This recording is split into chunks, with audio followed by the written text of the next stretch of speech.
Socialism in the late 19th century was the most potent force among young Jewish intellectuals. Israel's first Prime Minister, David Ben-Gurion, summed up the Socialist Zionist vision. The state of Israel must be an ideal state. The Jews will not relinquish their profound historical belief in a fusing of national redemption with the redemption of all mankind. From the beginning, there was a built-in tension within Socialist Zionism. Zionism saw the answer to anti-Semitism in Jewish nationalism. Socialism was universalist, with little use for nationalist movements. Its answer to anti-Semitism, the victory of the working class.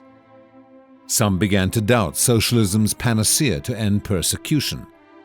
In his 1898 pamphlet, The Jewish Problem and the Socialist Jewish State, socialist intellectual Nachman Syrkin declared that even a triumphant socialism could not solve the Jewish question.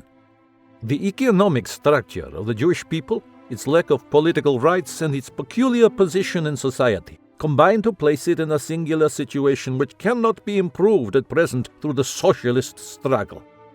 Even for those Jewish socialists who accepted Syrkin's reasoning, the question still remained: why Palestine? Young socialist Jews may have been secular and in rebellion against their pious parents, but emotionally, most still retained an overwhelming attachment to the land of Israel. To these socialists, Marxist thinker Ber Barakhov provided an ideologically acceptable answer. Agreeing in principle that the territory to which Jews went could be anywhere, he went on to prove by supposedly scientific Marxist analysis that objective conditions made Palestine the only place possible. Their attachment to the land of Israel spelled continuity with their parents. But once they had come to Palestine, these young socialists upended the values of the small Eastern European villages in which they had grown up. In the shtetl, the social ideal was a life devoted entirely to Jewish study. Those who lived by their labor were prostia, the Yiddish equivalent of crude or vulgar. In Palestine, socialist Zionists worshipped crude labor.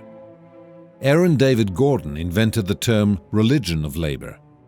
Although he came to Palestine at the relatively advanced age of 47, had been a white-collar worker all his life, and was physically weak, he insisted on working in the fields, becoming a kind of saint to younger workers. He wrote, "Agricultural labor is not merely the factor which establishes man's contact with the land and his claim to the land. It is also the principal force in the building of a national civilization. We need fanatics of labor, in the most exalted sense of the word." The kibbutz became the institution which combined socialism with agricultural labor.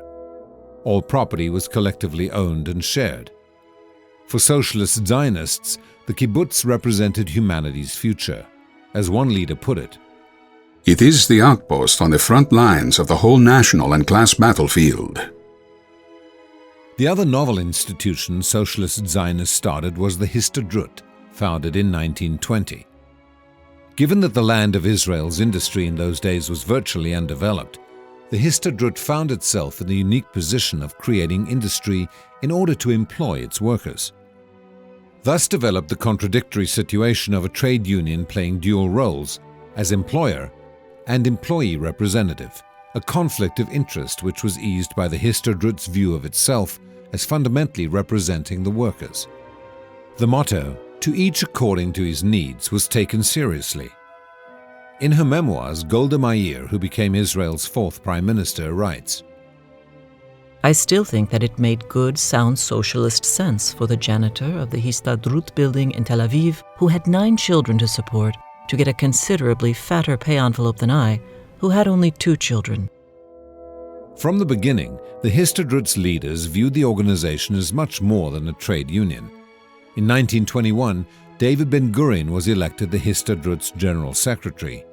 He set about making it into an instrument with which to build a future Jewish state.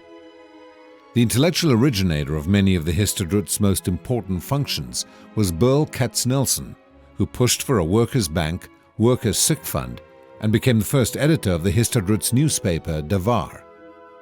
All but forgotten today, Burl Katznelson was the undisputed spiritual leader of the labor Zionist movement.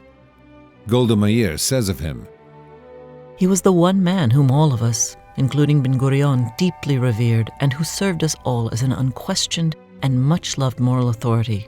Nothing was done, no decision of any importance to the labor movement in particular, or the Yishuv in general, taken without Berl's opinion being sought first."